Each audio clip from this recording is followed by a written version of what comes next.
WKXX Live. Welcome in on a Thursday. It is WKXX Live, Fox Sports 102.9. Hope you're having a great day.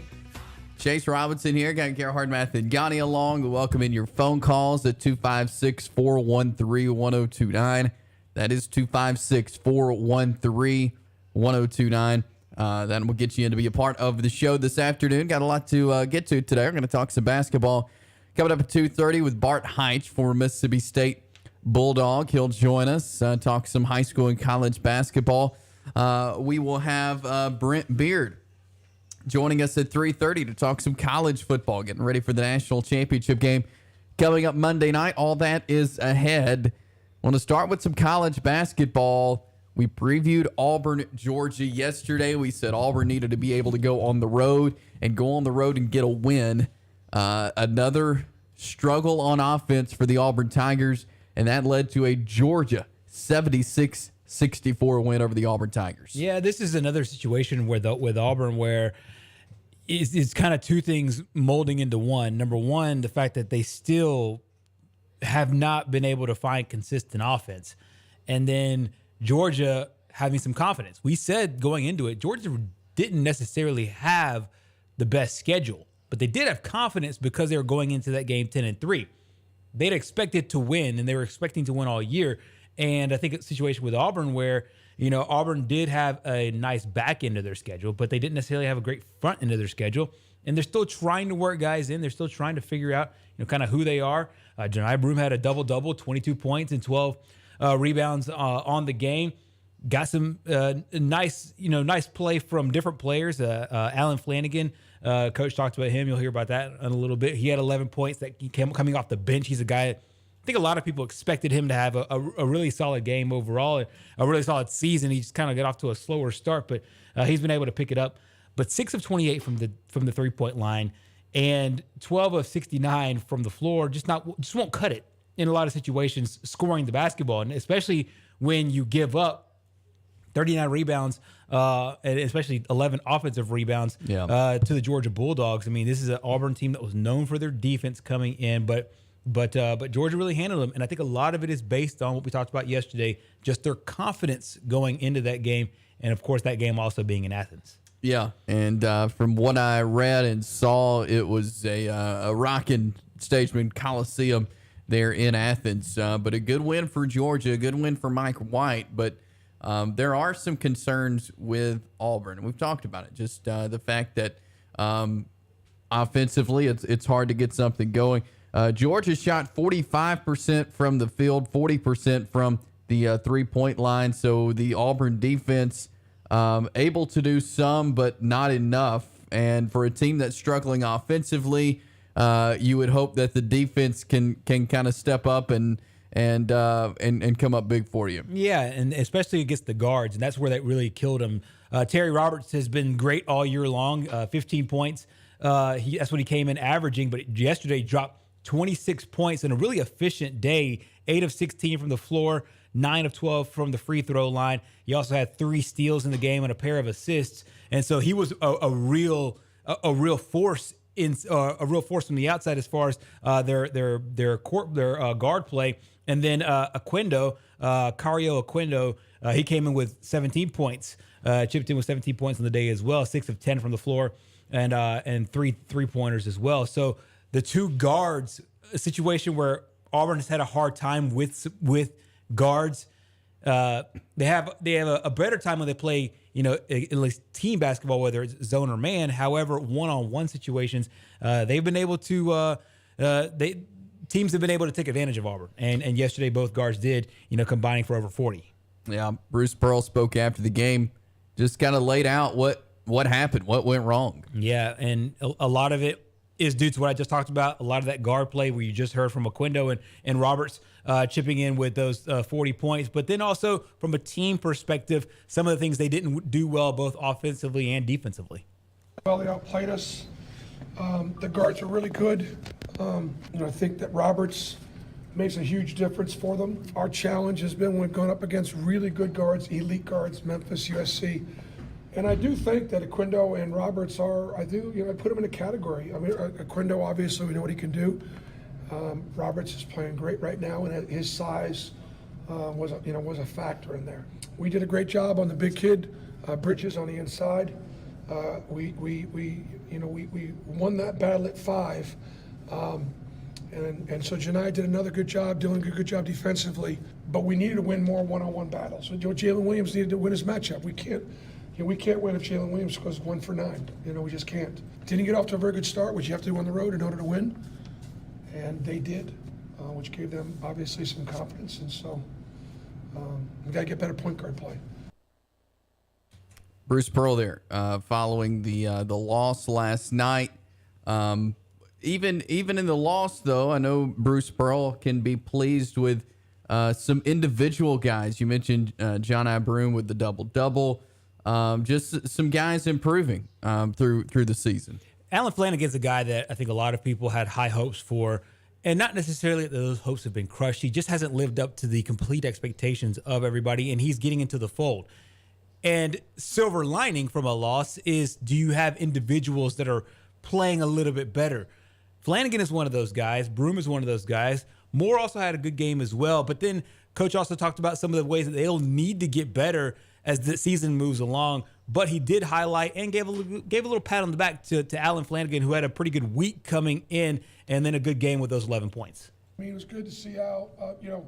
Al didn't play great against Florida, and really worked hard all week long, just coming in and grinding and just having a really good attitude and doing the best he could, instead of just being frustrated.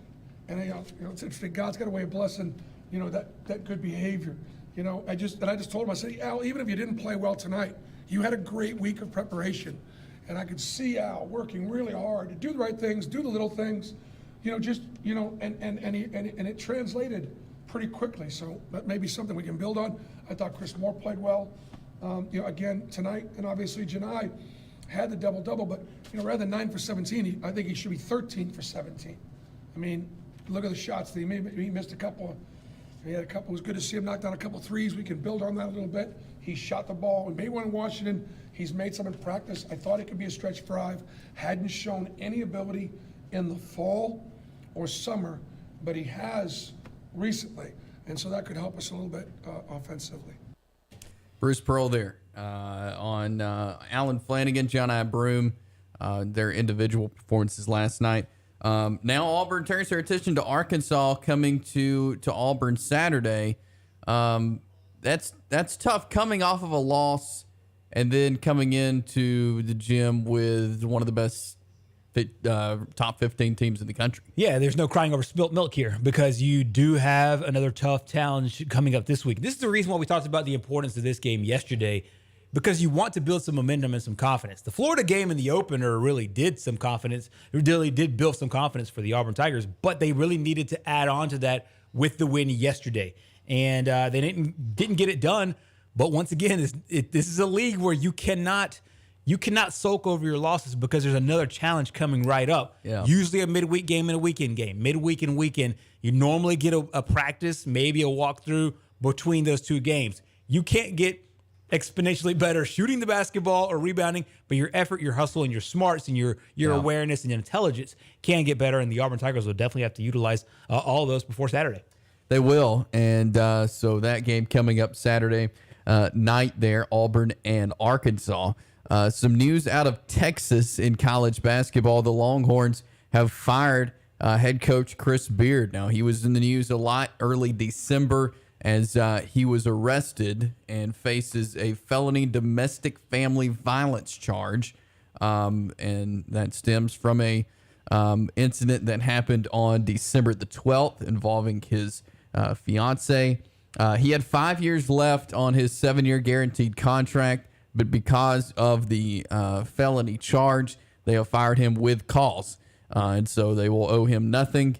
And, that was a distraction, I think, for Texas right from the start. Really, you're just getting going in early December. Yep. And then you lose your coach. Now they'll tell the team that Coach Beard will not be back. Yeah, this is kind of a sad situation all the way around. Obviously, within their family, that's the number one thing. But secondly, for the Texas basketball team, going into that, if you remember, going into that situation, Texas was a top 5 in the country as far as just the way they were able to play, according to the metrics as well, and as far as the rankings. They were playing very, very good basketball. It's hard to say this thing wasn't a distraction.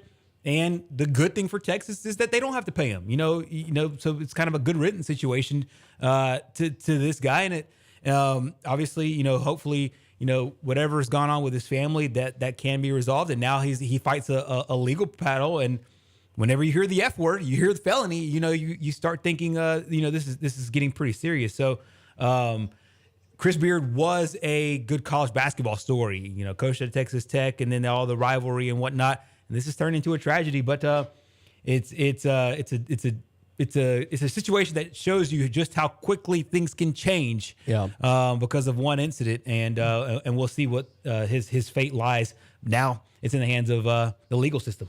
It is, but yeah, you gotta hate it for this team. They're trying to play basketball, and their coach pretty much abandons them with this situation, and then getting fired. So we'll see how Texas is able to bounce back, but you do have to hate it for the Texas basketball team. On a lighter note, another team from Texas had some issues last night. Texas A&M, they had to delay the start of their game versus Florida last night because their uniforms were left at the hotel. So they're in Gainesville. I have so many questions about this, but it was a technical to start the game. Florida got to start the game 1-0, and left the uniforms at the hotel and had to delay the game. There's a lot of these one-of-one stories, just like the first time I've ever heard this ever happening. No, I'm not even going to isolate this to basketball ever. And on the major Division I level, I mean, this is something, I don't mean to trivialize it. This is something that you see in rec sports. The dad that was supposed to bring the baseball jersey just forgot. But no, it's thankfully they didn't lose by 1. That would have been an interesting situation. They ended up winning the game by 3 points, but it was a weird way to start the game. That's for sure. With the hotel holding the jerseys for this team before they got started. So shortly after they left the court following final warm-up, so they go out, they shoot a little bit, and come back in, get changed, then go out for the game. So right before or right following the final warm-ups, they realized the managers had left the jerseys at the hotel, so they had book it to get there. I think that's a lesson for everyone. Make sure you have all your stuff. Yeah. Before you get on the bus from the hotel to the gym, or when you get to the arena, just make sure you have all your stuff. That's very true. And unzip the bag just to make sure. This could be as innocent, Chase. This could be as innocent of a situation as that. It was the same. The color of the bag or the style of the bag was the exact same one that holds the extra, equipment stuff, contact cases, solution, tape, all that kind of stuff. It's in the same bag as the jerseys. But, you think, oh, well, we don't need a separate bag for all this other stuff. And you don't bring the jersey bag. So, it is a lesson in, hey, it can cost you a point in a game if you don't, unzip it and make sure. But I'm sure whoever was supposed to be on top of that will not have that mistake happen for the rest of the season. Yes. You can imagine Buzz Williams had some words with whoever that was. We'll jump to a break here. Some somewhat positive news in the Damar Hamlin situation coming out today. We'll talk about that coming up. Why was the basketball court open?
It is WKXX Live here on Fox Sports 102.9. Jason Gerhard with you. 256-413-1029 is our number.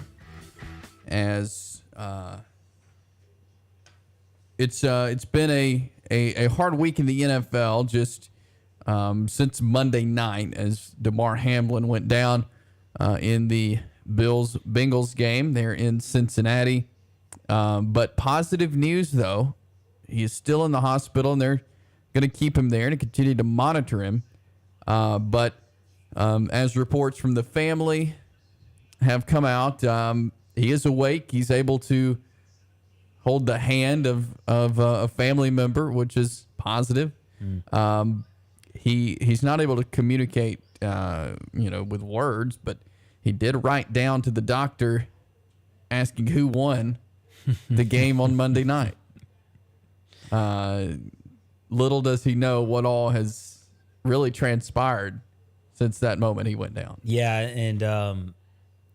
and just reading, kind of the reports about how it all went down after that moment you just laid out, the doctor replies, "You, Damar, you won the game of life," and that to me is just it's kind of it's a remarkable thing all the way around when you think about how dire the situation was on the field, giving him CPR, just 24 years old. Now we know all the details about the cardiac arrest, and he still has a very, very tall uphill climb. But here in the first, 48, 72 hours after the incident and a little bit more, it looks like there's been way more positive news than negative news. And it didn't seem that way for large parts of Monday and then going into Tuesday. And so, yeah, it's really good to see just kind of how it all has, laid out ever since then. And it looks like things are moving in the right direction. The Dr. Timothy Pritz, spoke today, and we've got a statement from him talking about Damar Hamlin. You really can't credit the staff, both the field staff there for Cincinnati and Buffalo, the technical as far as the staff that's there, the medical staff, and then the University of Cincinnati Medical Center staff who took care of him after he got into their hands. And it's been an unbelievable situation between those two medical crews. And yeah, you're right. Timothy Pritz is the guy that's leading this press conference. These are the opening statements as he met the media today with their questions.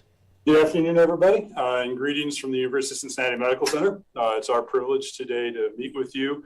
And Dr. Knight and I are representing the many, many individuals and teams that have helped care for Mr. Hamlin since the on-field event on Monday night. We would like to share that there has been substantial improvement in his condition over the past 24 hours. We had significant concern about him after the injury and after the event that happened on the field, but he is making substantial progress. As of this morning, he is beginning to awaken, and it appears that his neurological condition and function is intact. We are very proud to report that, very happy for him and for his family and for the Buffalo Bills organization that he is making improvement. He continues to be critically ill and continues to undergo intensive care in our surgical and trauma ICU. He's being cared for by ICU, neurocritical care teams, trauma surgery, and a cardiology team, as well as our expert nurses and respiratory therapists. They are attending to him, and he still has significant progress that he needs to make, but this marks a really good turning point in his ongoing care. Yeah, so some positive news there for Damar Hamlin. And, you got to credit the Bills team doctors and medical staff who were able to get out there and start CPR very quickly. I want to say that it started within a minute of him going unconscious. They were able to get out there and without that, we could be talking about something different now. Yeah. And I believe it was either his brother or his uncle that had addressed reporters yesterday saying essentially that DeMar died twice, before he was resuscitated. Died twice on the field there before everything happened. So it was a quick response, number one. And then as his body was failing him, the response of the medical team gave it life, literally 2 different times. And then obviously even more care when he got into the hands of the UC Medical Center staff. It's just phenomenal all the way around. And we talk about this a lot here in the United States, that we sometimes can take our top-notch medical care for granted. And the fact that, DeMar was in a kind of an excellent situation to get great health care. The stadium's not too far away from the hospital, so they were able to, give him life there, literally, and then take him to the hospital, that short drive. They were able to get top-notch care there. And really it makes you have such a good feeling about our medical staff, appreciating the ones specifically there in Cincinnati, but then crediting all the ones who wake up every single day, and that's their job. That's their job to help people in those situations, and then everyday people as well. So your gratitude extends further than Hamlin. But it's good to see that this situation highlights just how good they are at their jobs. And we're all, kind of forever grateful, and then obviously hoping for more positive news. Yeah, but certainly glad to have some positive news there with DeMar Hamlin after the event on Monday night. We will be talking with Bart Heitch coming up next, former Mississippi State Bulldog basketball player. He'll join us. We'll talk some college basketball with Bart, little high school basketball as well. Brent Beard will join us coming up at 3:30. We've got a lot to get to here on this Thursday afternoon. It is the 5th day of January 2023, and we've got more to come. Your phone calls later on in the show as well, so stick around as we roll on this Thursday afternoon. It is WKXX Live on Fox Sports 102.9. The Press Box, where the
It is WKXX Live, Fox Sports 102.9. Chase Robinson, Gerhard Mathangani. We are rolling through this Thursday afternoon, and we are excited to have Bart Heitch join us, HeitchHoops.com. Bart, always great to talk with you. Happy New Year. How are you? Man, I'm sitting here staring at the beautiful Gulf of Mexico, so things could be worse. Yeah. That's a Great nice New Year. Yes, nice there. And I want to talk some basketball with you this afternoon. We'll hit some high school. We'll hit some college. We talked a lot of high school basketball last time you were on with us. You been able to check out any games lately? I kind of take it easy around Christmas a little bit, try to spend time with family. I did catch the Mississippi State-Alabama game, and I actually had to go out to Nebraska. I did the Drake-Mississippi State game for Baller TV.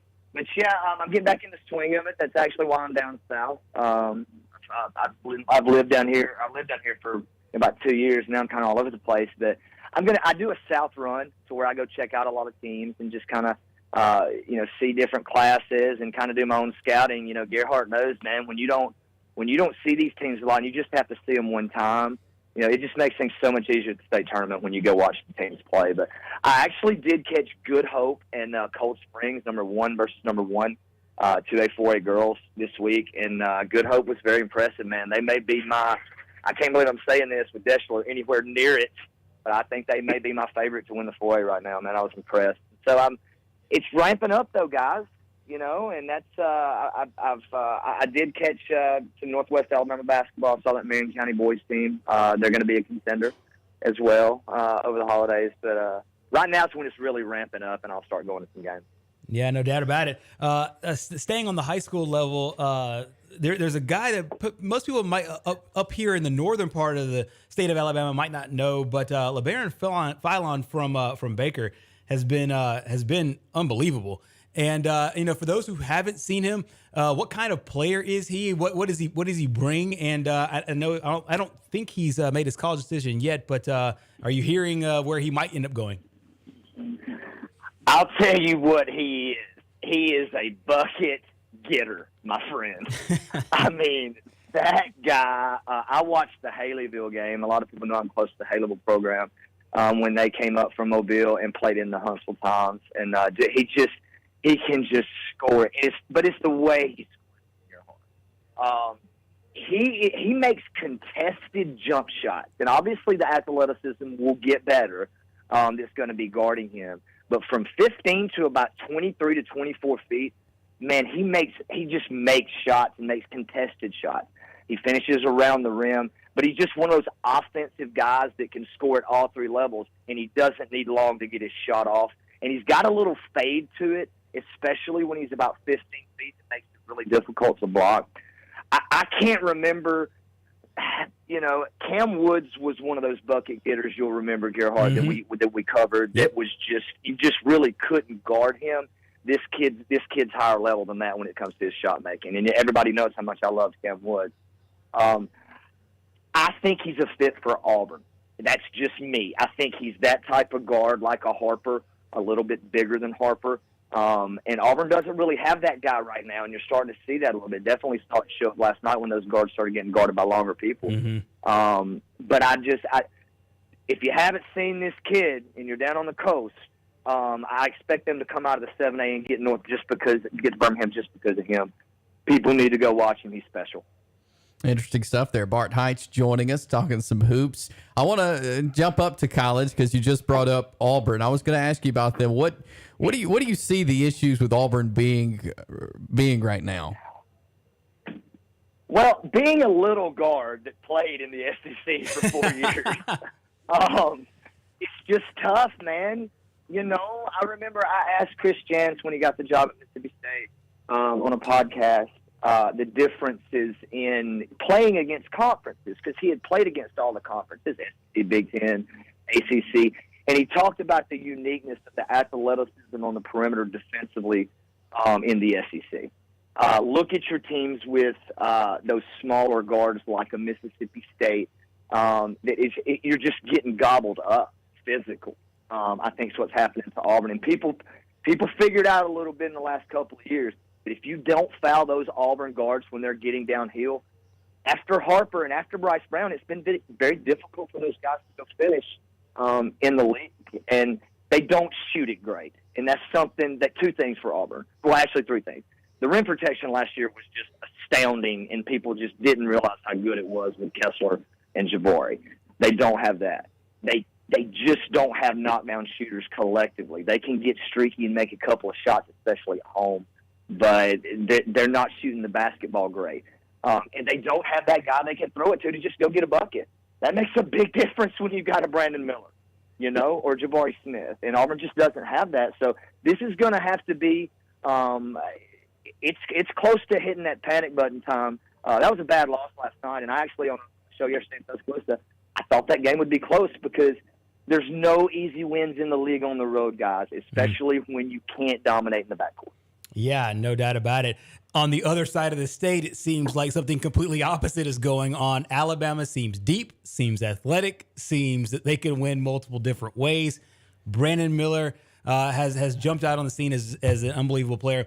Number one, how do you assess Alabama so far, and do you legitimately consider this team as a team that is Elite Eight, Final Four, and possibly playing in that final game on Monday night? 100%, all of the above, Gerhard. I believe that. I'll tell you a couple of reasons why. Number one, Brandon Miller may be the best player that's ever fallen from Tuscaloosa. He's that good. Wow. And he is. And you're going to continue to see it. I don't think you've seen it yet, but here's why I think you're going to be able to see it. I think Bradley is the secret sauce to that team. This team has 3-point guards that can play both guard spots. How many teams in the country over the last 20 years have had that? You can play different ways. You can who's hot and you put the ball in their hand. But Bradley has got that old school point guard game about him, and that scoring mentality that you're going to see. Number one, he's pass first, and he's always looking for Brandon Miller. The greatest players, the greatest players on the wing, always had that guy that was going to get it to him. You know what I'm saying? Mm-hmm. And I think Bradley's that guy. But Brandon Miller, the Starkville game, man. In Starkville, I was sitting on the floor. And just watching Bradley dissect things, find those shooters, a lot of them are open. And then, by the way, you've got a 20-point-a-game guy that transferred in from Alabama and Mark Sears, who gives you that left-handed aspect that you haven't, that you've had. That's one reason Alabama's so good is because, to me, the last couple of years, they're able to go right and left. And that's a big deal. A lot of teams just get downhill going right all the time. Alabama can do it both ways. And with Bradley creating, with their length, with Miller's just complete scoring explosion capability, and the way Brandon Miller's affecting the game in other ways is why I think he's so special. You're starting to see that happen. This Alabama team can beat anybody, anytime. And if right now I had, barring injury, to pick a Final Four team, definitely they would be in my Final Four no matter what bracket they're in. We're talking with Bart Heitch, former Mississippi State Bulldog. If you were tasked with playing Alabama, you were watching tape, how can a team beat Alabama? What would it take to beat the Tide?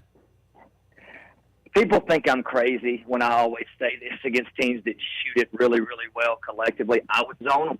I think a lot of their three-point shots come off of penetration with their good guards. Because when their guards penetrate, they're not looking to score. I would try to zone them. I would try to slow them down. A couple of years ago, Buzz did it when he went 2-2-1 against them in Tuscaloosa, right? Slowed it down, got them into 2-3, and just gave them about 15 seconds to run their offense. Number one, that's how I would hit. And I still think you can hit them a little bit on the offensive glass at times. It hasn't happened lately. They've consistently, that was a weakness last year that they've continued to overcome. And I think they're vulnerable in transition early. They're really getting down and guarding in the half court. But I think sometimes the bigs, especially Bediako, can be beaten down the floor if you go smaller. So, what's the recipe? I mean, UConn just completely out-physical them and scored at the rim. That's what State tried to do, and I think you can still do that a little bit. But, guys, there's not a lot of bigs. There's not a lot of bigs in the nation that are just going to pound you down low. And so, with that being said, as I told some Alabama guys before the State game, when Alabama shoots it well, it don't matter what you do against them. But I think sometimes you're going to have those nights to where you roll the dice. In the tournament, it's hard to shoot it well 6 nights in a row. Yeah, no doubt. I'm going to turn to your alma mater for a second. It's been kind of a rough start in SEC play. Do we have to? Do we have to? But I do think that this team can turn it around. You guys were top 25 in the country early on, and got off to a really nice start. I know it's been a really tough. I mean, you don't get much tougher in SEC play than Alabama and Tennessee. One of those games on the road in Knoxville. But what do you make of your Bulldogs so far? And do you think they can get it turned around with Ole Miss, Georgia, and Auburn coming up? You hope. I think the schedule right now is good, and it's timely. You got the rival coming in, right? They're struggling too. Can't lose that game this weekend. There's been so much excitement. But the intensity's kind of gone a little bit. And I went down to Fort Myers and watched them win that tournament. I was out in Nebraska, and it was really cold out there. I'm just now getting over being sick from getting back. But they haven't played well in 5 games. If you really think about it, they got back from Minnesota, hammered Minnesota up there, who's not very good, probably the worst team in the Big Ten. And they win that game. Then they go to Jackson and almost get beat by Jackson State. Then Nicholls State should have beat them at home. They snuck out of there in Starkville right before Christmas with that one. Then you lose to Drake. And at the beginning of the year, you were seeing Mississippi State push people out defensively and out in the passing lanes. Now people are just running their offense. That game the other night started 16-0, and Vescovi's standing out there shooting, 21-footers uncontested in a normal possession. It's just different. Now, how do they get it back? They got to get out and run. This team is really good in transition, but that running comes off of 2 things: getting stops, getting turnovers. They haven't been getting the stops in the half court, and they haven't been turning people over. And they're not a great shooting team. They're not a great free throw shooting team. So if they don't figure it out defensively, and I'll tell you one thing too, it's kind of the formula for beating Texas Tech. Mississippi State's defense wants to force you to the baseline. I think we talked about that a little bit. You've got to keep the ball in the middle of the floor against this team. And the guards that they've played in the last few games have been able to do that. Can they get it turned around? Yes. All they got to do is go 9-9 in the league. But you start this thing, or it could start 2-4. If you got to avoid 2-4, in my opinion, if you want to go to the tournament. This thing's got to get back, somehow get close to 3-3, and you just start chipping away. But dude, we're way ahead of schedule here, man. Nobody expected us to be here. Yeah, we've lost 3 in a row, hadn't played well. Get well this weekend, and then hopefully you don't start pressing panic buttons. Is there an SEC team you've seen that maybe not getting a lot of love right now that you could see maybe having a good tournament, maybe even making the NCAA tournament? LSU is that team for me. I think Missouri. I really want it to be. I want it to be those guys because I just think that's they're under the radar a little bit. They played well last night. They just got eat up by Bud Walk, like that happened to me 4 times. That place just gobbles you up. But LSU the other night should have won that game in Rupp. They played harder. They've got guys that just attack and finish the rim. Williams is a real deal. And I love the way that they're playing. It travels on the road. They can get stops. They can rebound the basketball. They only turned it over 9 times at Rupp, which is hard to do. And so, to me, they're really the only one that I see. Like, you got to put Missouri in there. I think you will see that fade as the season gets longer. I just think LSU's guard play and how hard they play, because they outplayed Kentucky the other night, and I think that travels. I think you'll see LSU be in this mix a little bit around the bubble somewhere come tourney time. Bart Heitch joining us. You got HeitchHoops.com. Tell us a little about what you got going with the website. Well, it's look, guys. Everything in life is a process. Would y'all agree with that? 100%. Absolutely. It's an absolute process. Okay, if we're going through this life and it's just everything you're trying to do is a process, don't rush things. Take it slow. Eliminate stress. Basically, I'm just talking basketball. The games that I do, some of the high school games, we're actually doing the Marion County tournament. It'll be it's like early January up in Hackleburg, Alabama, and so there's a couple of state title contenders, possibly boys and girls, will hopefully catch up there. And then we're doing Mountain Brook Vestavia game at Mountain Brook on Heights Hoops is the plan. We're getting all the details worked out for that in February. So I put those games on there. I do a verse of the day almost every day, to where just discuss different situations in life and how I might be able to help people. And then just some of the things I like in places I go and spots I check out. You know, some people go to Orange Beach, some people go to Scottsdale, some people go to Charleston, Nashville. I got some really good spots and good friends that, you know, if you travel, there's some stuff on there too. So just kind of building a portfolio of a brand, guys, you know, and just having fun as I've got time to do it. And just people are kind of starting to follow. So one of my friends said one time, he said, Art Hodge is a pretty interesting person, but his circle is very interesting. So I'm just trying to show the world my circle, I guess. That's what I'm trying to do. HeightsHoops.com. I like it. Check it out. HeightsHoops.com. Bart, really appreciate you hopping on with us, talking some hoops this afternoon. Always great to talk with you. Thanks for your time. Anytime, guys. I'll see y'all soon. Thank you. Thanks, buddy. Bart Heitch, HeightsHoops.com. Check it out. Appreciate Bart joining us this afternoon. Yeah, he's one of the interesting characters, and the good thing is that he's so connected in basketball. Yeah. Whether it's high school or the college level, he coached a little bit, so he knows the coaches as well. He played at a very high level, so he knows it from a player's perspective. So he brings a lot of great insight. He does, and appreciate him for joining us this afternoon. We'll jump to a break. More basketball talk coming up. We'll of course talk national championship. Brent Beard joins us later in the show. All that is ahead. Not littering is not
It is WKXX Live on Fox Sports 102.9. Chase and Gerhard with you.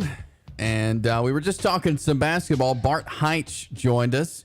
If you missed that conversation, it is up on our WKXX Live podcast channel. Always good talking hoops with former Mississippi State Bulldog Bart Heitch.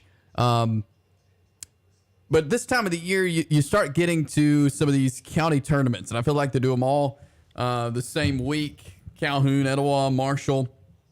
But the Calhoun County Basketball Tournament, to me, is one of the most fun weeks of the year. It is at Jacksonville State, and you get to see some really, really good basketball all week. Yeah, you certainly do. And I think one of the most fun parts and most fun elements about it is there is no there are no outliers. You play AHSAA and you're 1A, 2A, all the way to 6A. And if anybody goes 7A, they'll invite a 7A as well. They're all invited. And so it's unique because most counties either can't do it logistically or they just refuse to do it. And so it's always been an interesting one to watch. And especially here lately, because a lot of the teams that are the best in the county also end up being the best in the state, as Jacksonville proved last year. Best team in the county, or one of the best teams in the county. They go on to win the 4A state championship. Sacred Heart in the past has done the exact same thing. Deep runs as well on the girls' side. Remember Piedmont had a really good team. We always talk about different squads, having really good teams late in the year. Jacksonville's another team that's historically really good. Oxford, the girls last year, had an incredible run all the way to Birmingham. So yeah, it's a really, really cool tournament, and it's really good based on the fact that it's all at one of the regional sites, so they all get a little bit of practice time before the playoffs. Yeah, and so Calhoun County tournament coming up, and how it shakes out this year on the boys' side.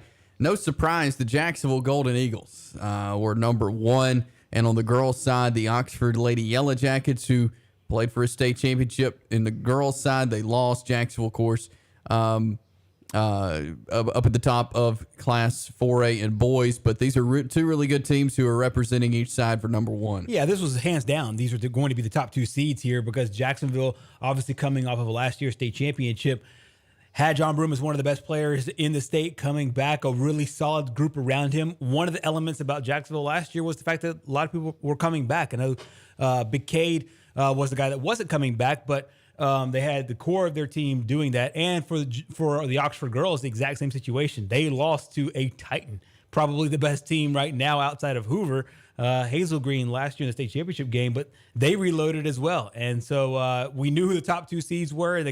We've about figured it at the end of last year, and it's turned out this way at the end of the calendar year of 2022 and the beginning of 2023, who the top seeds were.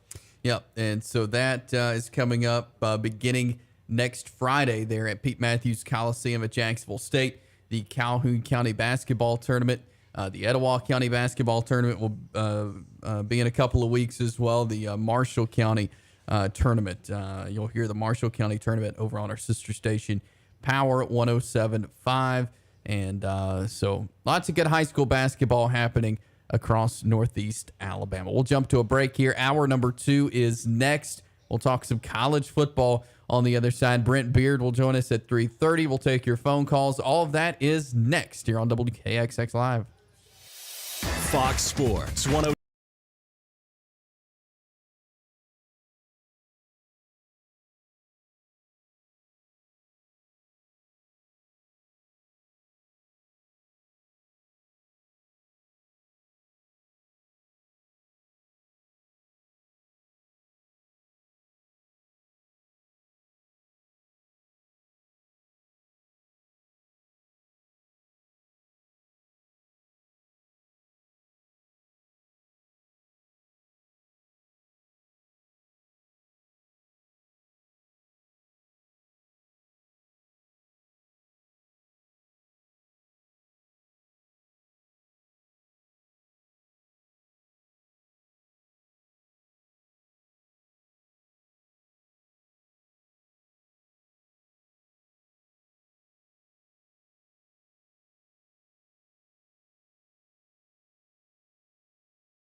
and Gerhard for WKXX Live.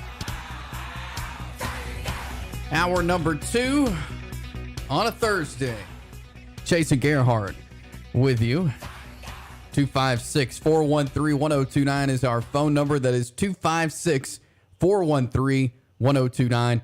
That will get you in to be a part of the show today. Brent Beard will join us coming up at 3:30 as we will talk some college football with Brent.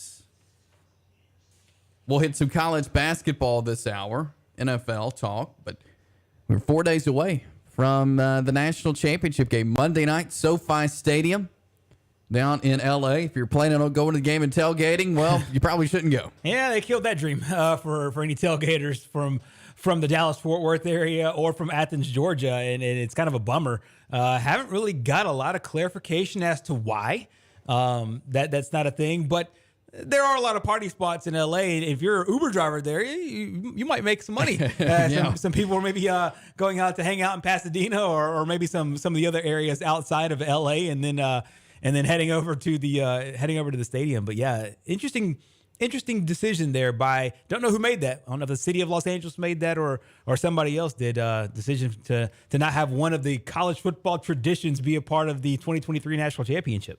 You know, and to me, it bothers me. If we're going to have national championships, if we're going to have college football games at these places, then you should be able to do the one thing that college football fans want to do before a game and go tailgating. I mean, I know that's not what you do really in the NFL. I've never been to an NFL game, so I can't speak to the atmosphere, but I know that tailgating is much more popular in college football. Yeah, it's a part of the fabric of college football. Now, there is tailgating in the NFL. I've been to a handful of NFL games, and there's great tailgates in the NFL. You think about some of the epic ones, like in Buffalo and whatnot, where they're putting people through tables and whatnot. Yeah.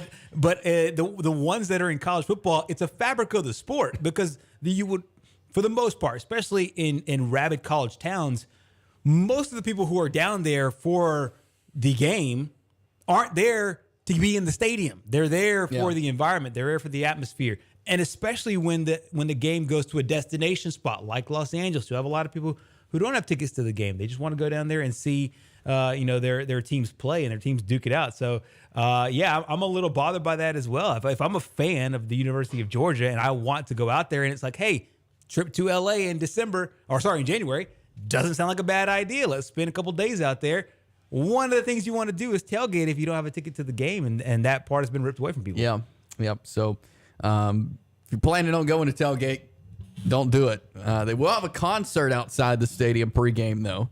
I saw that.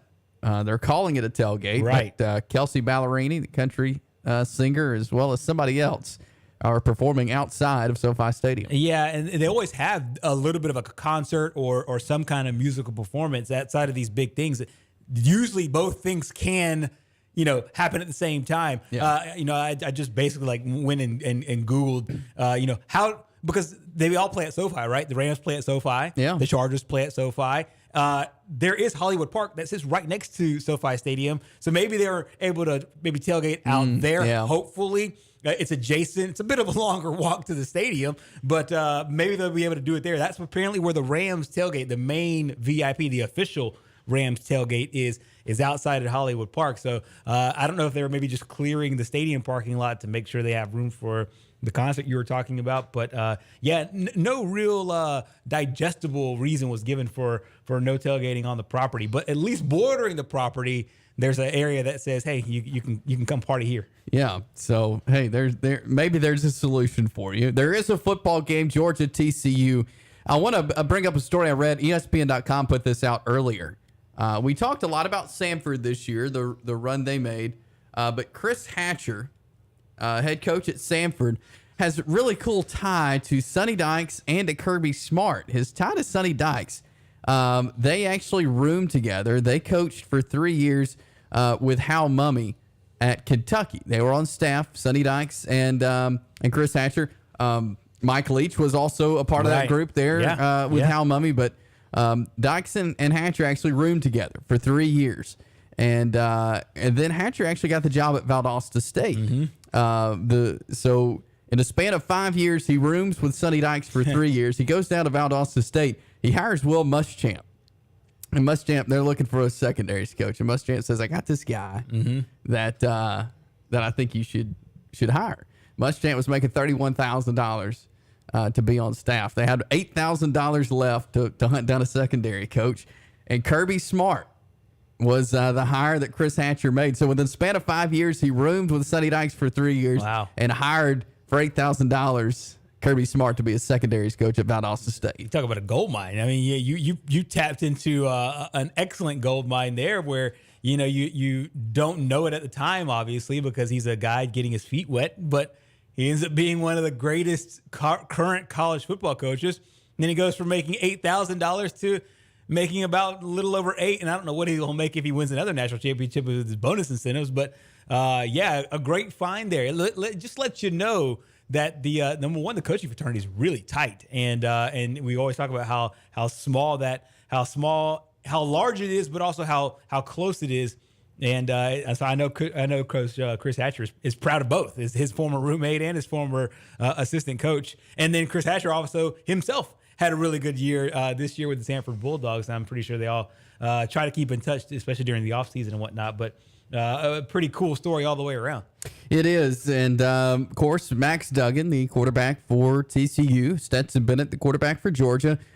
They were able to, spend some time together in New York, both Heisman finalists, and two pretty good stories. I mean,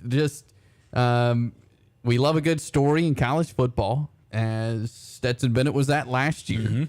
Max Duggan's kind of that this year, the way he's led this TCU team. 2 wins last year. Now they're knocking on the door of a national championship. We always see these 5-star guys during National Signing Day. We talk about the 5 stars, and we talk about these guys that are just these kind of blowout athletes. They do well in these camps and 7-on-7. They just look like these phenoms. And while those stories are good, a lot of times we like finding these stories of guys that have kind of seemingly come out of nowhere. For the longest time, Stetson Bennett couldn't even start on his own team. And then he's now Cool Hand Luke, the guy that led to a team to a championship, and now can make history as the first back-to-back winner in the history of the college football playoff. It's an amazing story. And then Max Duggan, who comes in, this year leading a football team, and could possibly lead a team to a national championship. It's really cool, and it's really cool to have both these guys. And because they were both in New York, they've been able to rub shoulders and spend some time together in ways that they probably wouldn't have had they not been Heisman Trophy finalists. And so it's really cool, kind of cool to see it from the outside. Max is an awesome dude. We hung out a little bit in New York, like you said. It was kind of a weird situation because whenever we were there, it was more like we were a bunch of dudes and we were all hanging out. And in New York, it was almost like there was still a sense of competition, even though we weren't.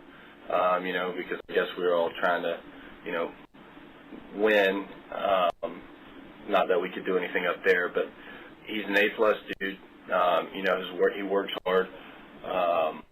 All those things. But I think he's the heart and soul of that team. I haven't really watched him play, but I've watched his interviews and I've watched just how he carried himself up in New York. And he's a leader. There's something to be said for both his story and my story, and the fact that we're here at the end. Yeah, two good stories in Stetson Bennett and Max Duggan in the national championship. That was the voice of Stetson Bennett you heard there from just them being able to spend some time with each other. In Stetson Bennett's availability this week, he also spoke on his head coach, the guy who has put a lot of trust in Stetson Bennett and Kirby Smart. Yeah, Stetson with a whole lot of background, a whole lot of ties to Georgia, being a Georgia fan when he grew up, but then also watching Kirby Smart as a high school player and then as a college player under him as well, kind of knowing Kirby's background. He talked a little bit, and this is part of the quarterbacks that I really like. They have to kind of process the entire game. They have to process everything, and he's really done a good job of processing what Kirby Smart means to this Georgia program, and also tying it back to his time in Tuscaloosa. Probably the greatest of all time, Coach Smart, and and he learned, and he took notes, and he got the practice, and he got everything down to a T, and then he made it his. And then when he came here, there's a little bit of, if you've never been and you're trying to build a program, and I think the thing that has most changed is, not most changed, but the thing that has gotten us here is that he's a big believer in discipline and schedule and all that stuff, and that's good and fine, but he's also, brilliant, and he learns, and, everything at the end of the day is about the University of Georgia winning, and that goes from our facilities, goes to recruiting, raising money, practice, recovery, nutrition, mental health, everything, and I think that's been, if not the biggest, one of the biggest reasons for our success. And whenever you see the head guy do that, then everybody else in the building kind of feeds off that and knows what's expected, and then here a couple years down the road, we believe in it, and it's part of who we are.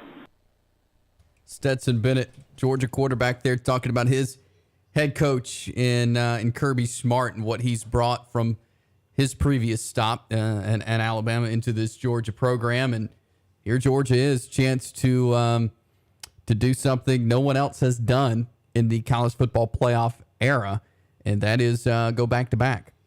It's hard to do just in general. He was part of a team, part of an Alabama team that obviously was able to do that, able to capture it, but then also fell on the short side of it. So he's seen both. He has seen getting to the mountaintop, but he's also been there when a team got close and didn't win a championship. So Kirby kind of has a unique perspective here to try to lead a team that's trying to make a repeat championship program here, and I think it's going to be really interesting to see how well this Georgia team is prepared. This team is now going to kind of play 30 games in 2 years. 30 games. It's kind of similar to an NFL schedule, and to see kind of where their mindset is, where their physicality is, it'll be really interesting to see on Monday night.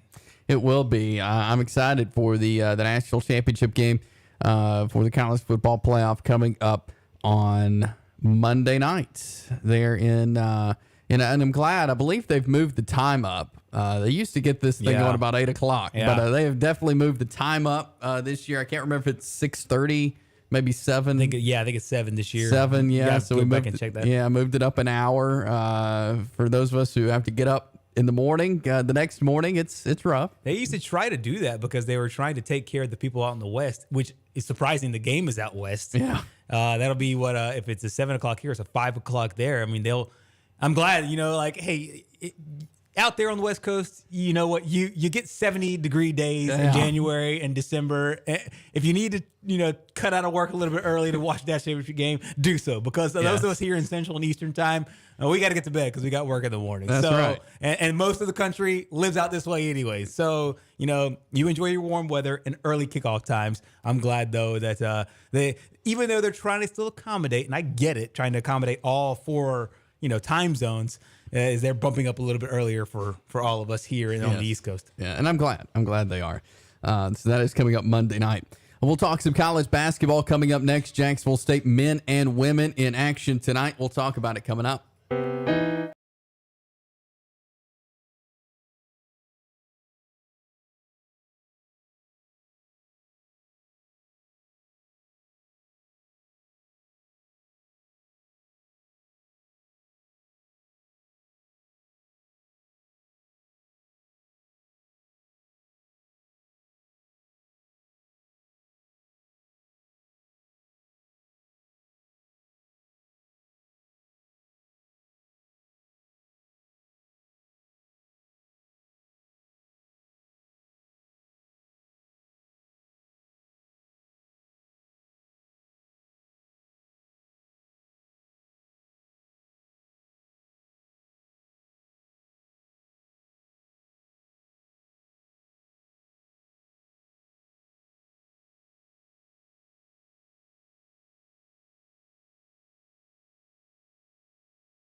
It is WKXX Live here on Fox Sports 102.9. Jason Gerhard here with you.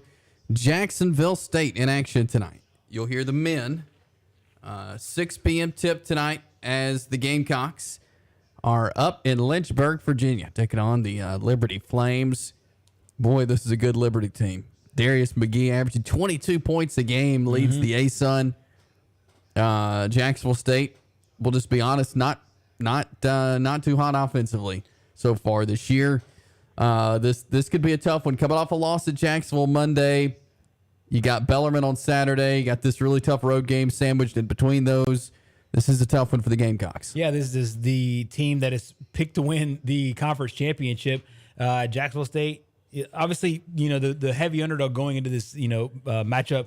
The Vegas line that I'm seeing right now is Liberty's a 15-point home favorite in tonight's contest, and JSU has really struggled. They've struggled offensively. They've struggled to find consistent scoring. But every now and again, it takes one trip. It takes one game to get things going, to get things surging. And we'll see if they can make it happen tonight. And had a really bad game earlier this week. Can they flush it? Can they flush it and then go over to Liberty and try to make that, try to turn this thing around?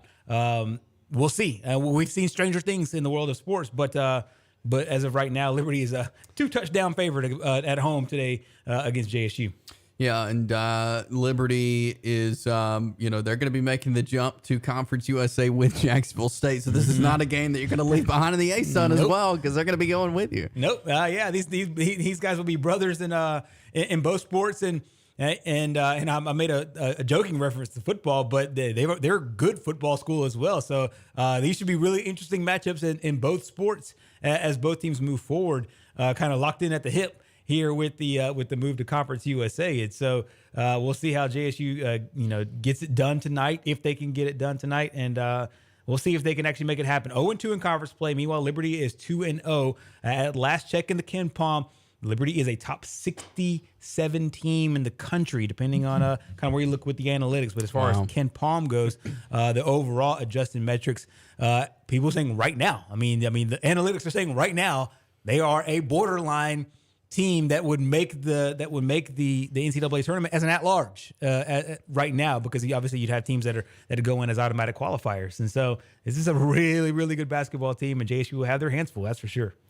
Jacksonville State has not gone 0-3 to start conference play since the 2011-2012 season when they were in the OVC, and quite possibly good tonight without a good offensive game there on the road. Yeah, and we talk about how Liberty's a really good offensive team, but they're also really good defensively as well. They average 59 points per game given up, and that's teams that are playing very well going in. Much less a team that's been struggling going in, being able to find some depth there. So this will be a really tough test here for Jacksonville State. And if they can defend that 3-point line, they'll have a shot today. And McGee, I mean, he's tough. He'll get his points as he always does. He's a guy that will probably compete for a spot on the All-American team. And obviously Conference Player of the Year and possibly a National Player of the Year kind of candidate. That's how good he is.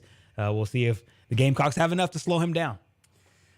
Jacksonville State last week was 6th nationally in 3-point shooting percentage as a team.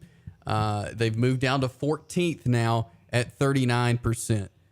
So what was a really good 3-point shooting team, you're seeing that kind of tail off now. They very well could get back up to the point that they were, but they've been in a lull the last couple of games. It takes, and going on the road is usually not where you find it. You normally find it in your home gym when you're used to your depth perception is already, you're used to it because you practice in that gym every day. You have shoot around in there every day. But the thing is that can you get to another position? Can you get to another level when you go on the road? It's always just tough going on the road in general, but can you keep that shooting percentage up when you go on the road? So far, haven't been able to do it. In the last game that they won, they played against Georgia State. There were some signs there. Hey, maybe this team could struggle offensively, but sometimes it just takes that one good shooting night. Sometimes it just takes seeing the ball go in a few times from downtown for you to keep chucking it, as they say. and we'll see if that night's tonight. The women in action as well tonight. They host Lipscomb. They got a win in their first conference game Monday night at Central Arkansas. They welcome in Lipscomb into Pete Matthews Coliseum tonight. Two teams that are right now defensively two of the best in the country, especially defending the three-point shot. They're both top 10 in the country at defending the three. Meanwhile, JSU's women shoot the ball really well. Kennedy Gavin, the graduate who's enjoying her extra year because of the COVID situation, coming off the best game probably of her career, definitely of this season, 19 points, 11 rebounds in their previous contest. They're on a nice little winning streak right now. The women are, and Coach Rick Petrie has this team kind of focused up. And there was some ups and downs in the non-conference part of their schedule, but they really have put it together here as of late. They've been great defensively. Still one of the best defensive teams in the country. We talked about how Liberty averages about 59 points per game on the men's side. That's about what the women are giving up right now as well. One of the best teams there. So if you're playing defense travels. You always have a chance to give yourself, if you're not playing great offensively, but the ladies have right now been able to put both together. Playing the ball really well offensively, but then also playing on the defensive end of the floor as well. So we'll see if they can extend that winning streak to 6 tonight with a win over Lipscomb. Yeah, that would be big for Rick Petrie and the Jacksonville State women's team. Both teams will be in action on Saturday. The women and men. It'll be a doubleheader at the Pete, beginning at 5:45 for the women's tips Saturday night. So you can check out both teams there at Pete Matthews Coliseum Saturday. But we'll have men's basketball for you tonight. 5:30 airtime, 6 o'clock tip-off for Jacksonville State and Liberty men. And then the women are at home tonight. You can go cheer on the Jacksonville State women against Lipscomb tonight. That game will be on ESPN+. Brent Beard will join us next. We'll talk some college football. So stick around here on this Thursday afternoon of WKXX Live. Fox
We are back on a Thursday afternoon. Chase Robinson, Gerhard, Mathignani here with you. WKXX Live, Fox Sports 102.9. And we're going to talk some college football now. We welcome on Brent Beard as he joins us to talk college football from First Coast News down in Jacksonville, Florida, the Second Helping podcast as well. Brent, always great to talk with you. Happy New Year. How are you today? Well, I'm doing good. It's good to be on with you guys. Sad that we're near the end for this season, but it has been quite a season. I think we'll have a good one on Monday night, but as always, plenty of off-the-field stuff going on, too. Yeah, it certainly is, and it is crazy because we spent a lot of the summer. We talked to you several times, counting down to the season. Had SEC Media Days. Now here we are. We're at the end. We got Georgia TCU for the national championship. A matchup I don't think anybody thought we would see with the Horned Frogs in the national championship. Yeah, if anybody had gone to Las Vegas and bet on TCU, they would probably be in another financial stratosphere at this point. But what a great story that they are and that they have been. In fact, I voted for Duggan. Their quarterback is my number one Heisman guy. And I think they certainly deserved it, dispatched of Michigan, never really let them get close until the end, but they were able to stay in there. I mean, they had stars everywhere. This Dylan Horton had 4 sacks and 4 of the team's 13 tackles for loss. I mean, they just the first team from Texas played for title, obviously, since the Longhorns played Alabama back in the day, and ironically enough, in the Rose Bowl, where they've got the national championship game on Monday night.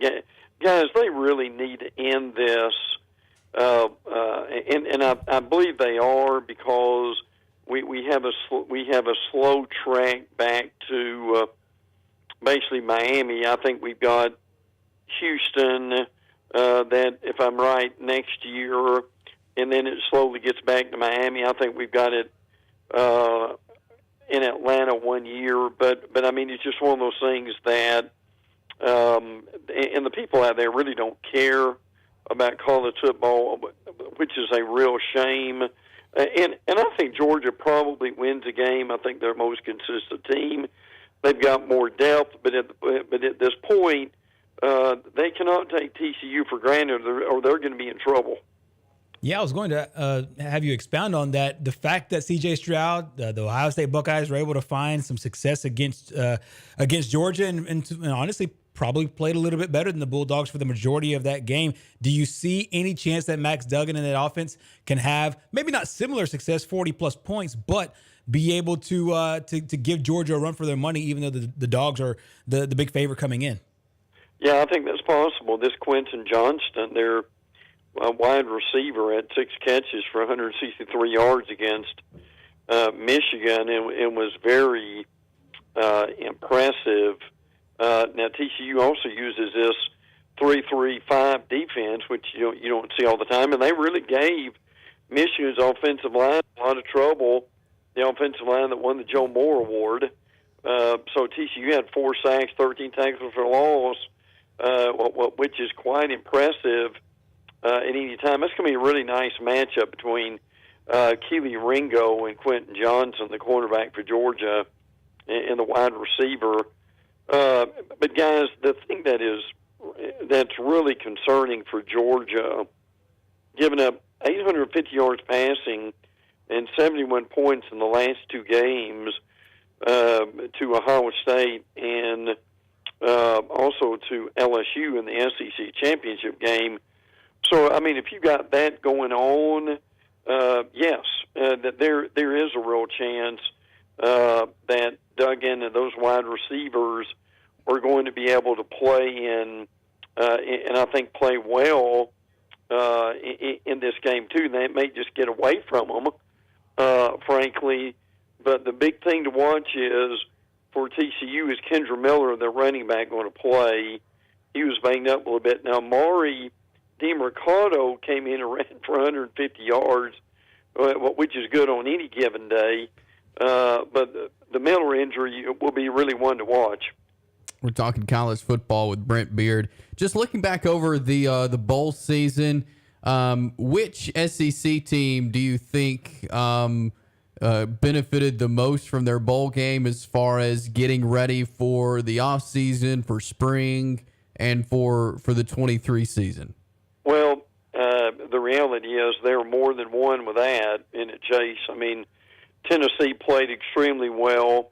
Joe Milton got a much-needed bowl game experience. Obviously, Hendon Hooker, their quarterback, going to the NFL draft. So I think they certainly took advantage of it. Mississippi State winning a game for, unfortunately, the late Mike Leach, and what a unbelievable ending.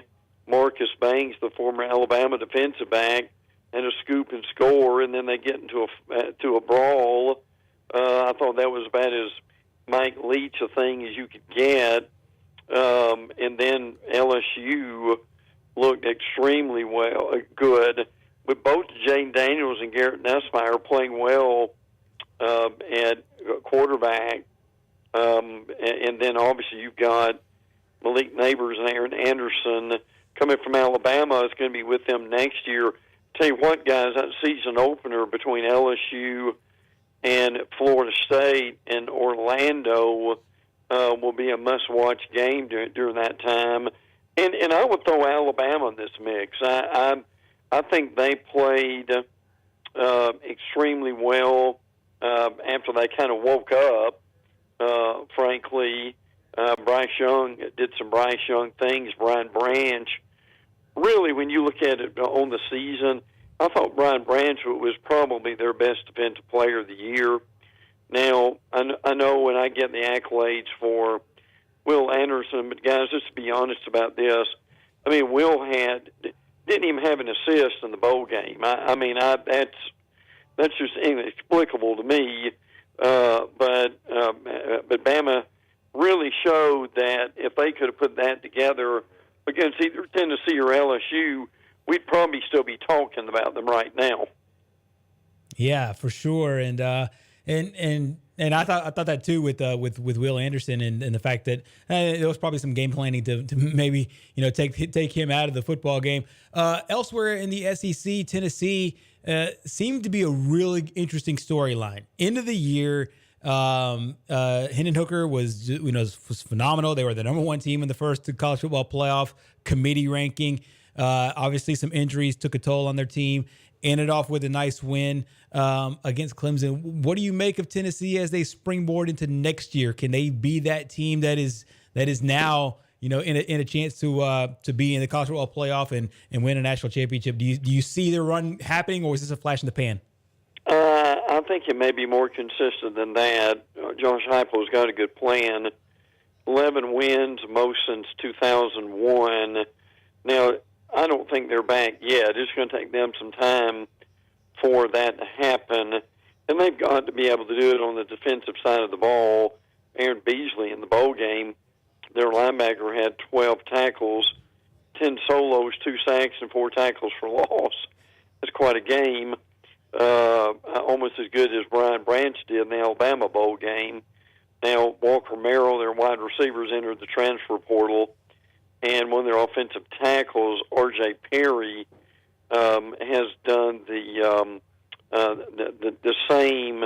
But I think a lot for them will be determined by how good they are defensively, because they're like Southern Cal. They're not going to be who they want to be until they decide that they want to get some real players on defense.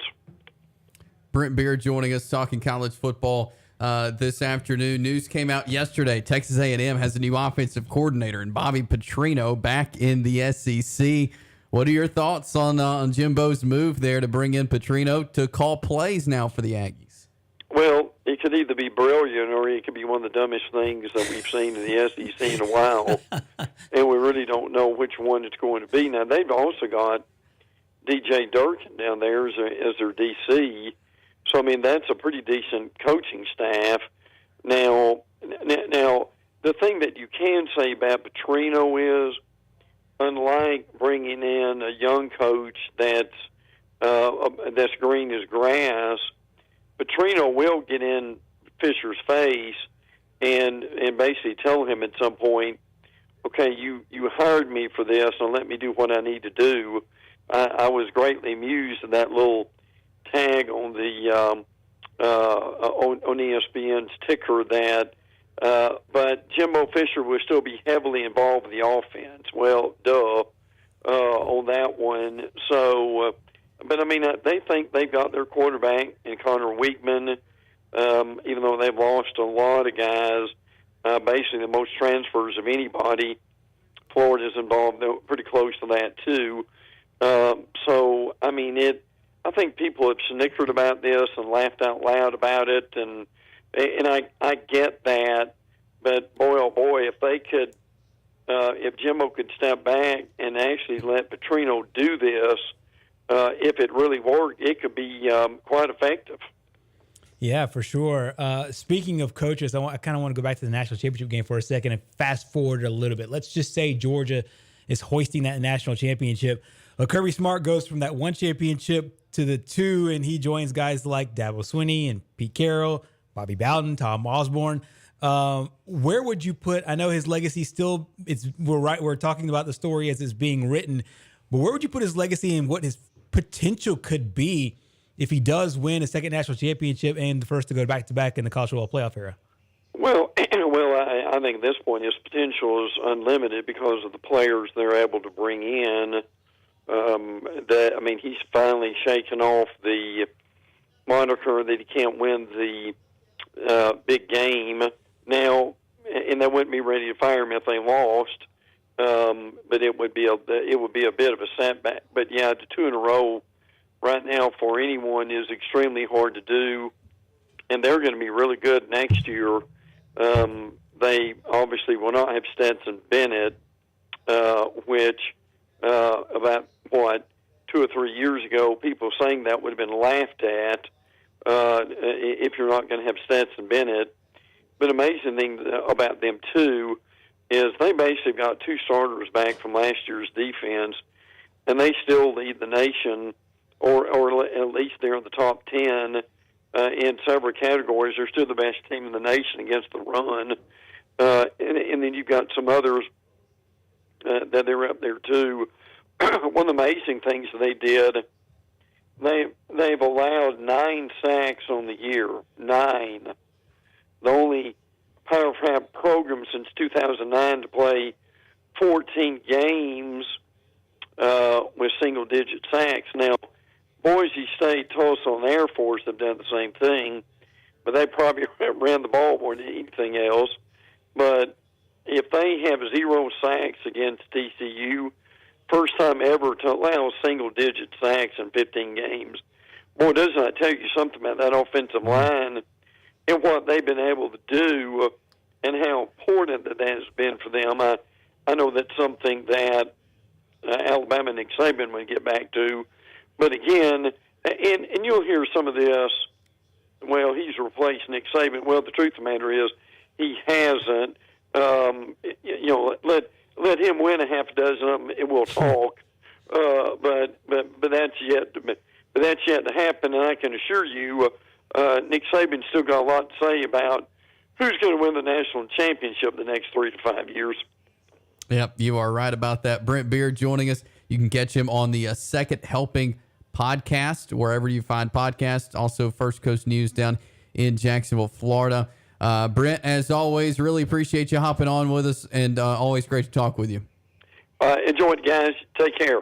Thanks, you too. Thank you. Brent Beard joining us. Always good college football information from him. Kirby winning 2 in a row is going to bump him up a little bit when you talk about coaches. And especially how young he's done it, because it took a lot of these coaches a long time to get there. And the fact that Kirby dove right in as a head coach, and he made this immediate impact. Stetson Bennett talked about it earlier on the piece of sound that we played. He learned from Coach Saban, basically jotted down everything as far as the way to build a program from the structure standpoint, but then made it his. Found ways to make it his. And then as Brett Beard just mentioned, and I think it's a good point, this college football landscape is so different from any other one that any of these coaches have ever been in. And he seems to be on top of this. So Nick Saban was on top of the kind of when it got to the modern model, and we'll see who is kind of the king of coaches as it goes. We'll call this the NIL era of college sports. I know we're in its infancy, but it seems as of right now that Kirby Smart is, no pun intended, the top dog right now. And if he's able to win Monday, he'll put a cherry on top of that. Yeah, you're right about that. That'll be interesting to watch on Monday nights. We'll take a break, come back, wrap up this Thursday next. At the YMCA,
It is WKXX Live here on this Thursday afternoon, rolling into our final segment. Jason Gerhard here with you.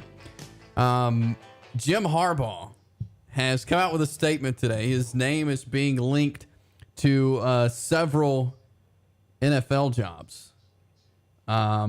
Most recently, the Carolina Panthers job that is open. This is what Jim Harbaugh had to say, though.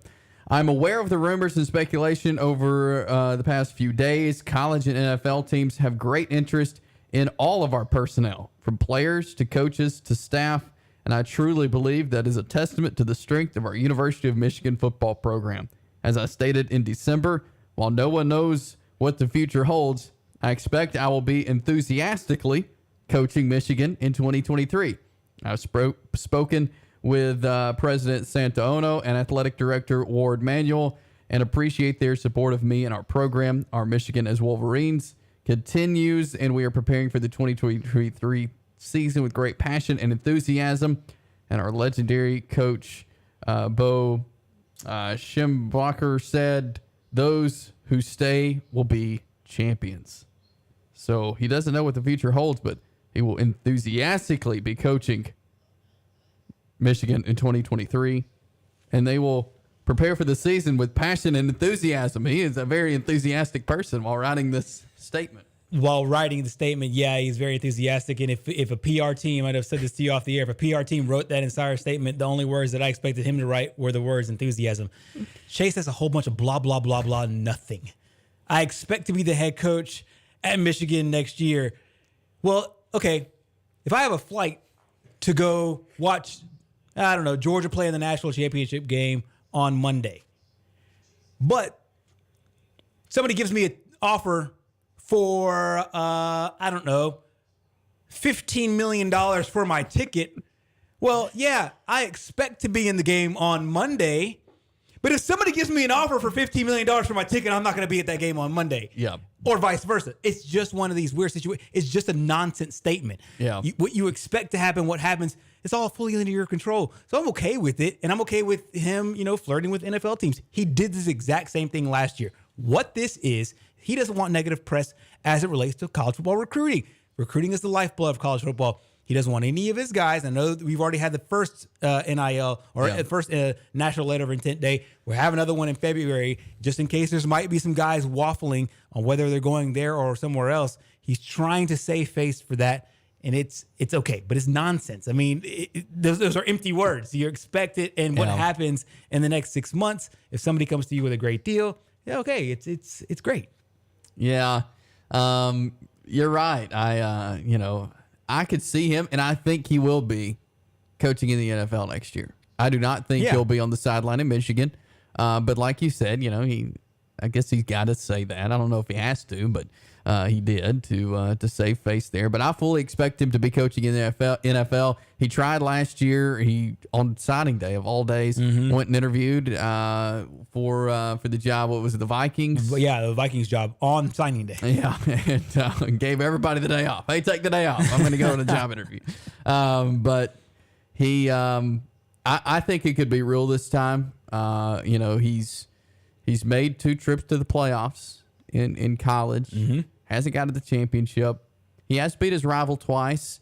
But I think he's ready to get back in the NFL. Whether it's with Carolina, the Colts, they sure need somebody. They need a lot.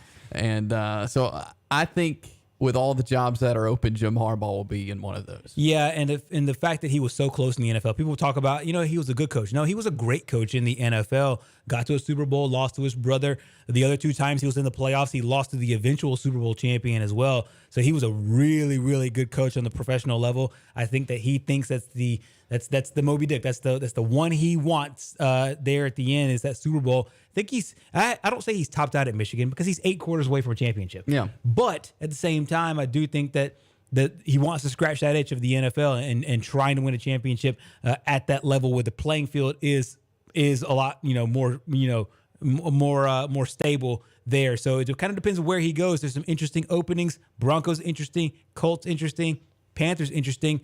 Obviously, the quarterback situations with all 3 are a little bit different. We'll see how it all turns out. So there you go. Jim Harbaugh, will he be at Michigan next year or not? We'll just have to wait and see. That is all the time we have for you today, though. We got to get on out of here. We will be back tomorrow for a Friday edition of the show. Be sure to join us 2 to 4. Have a great rest of your Thursday. The Press Box. This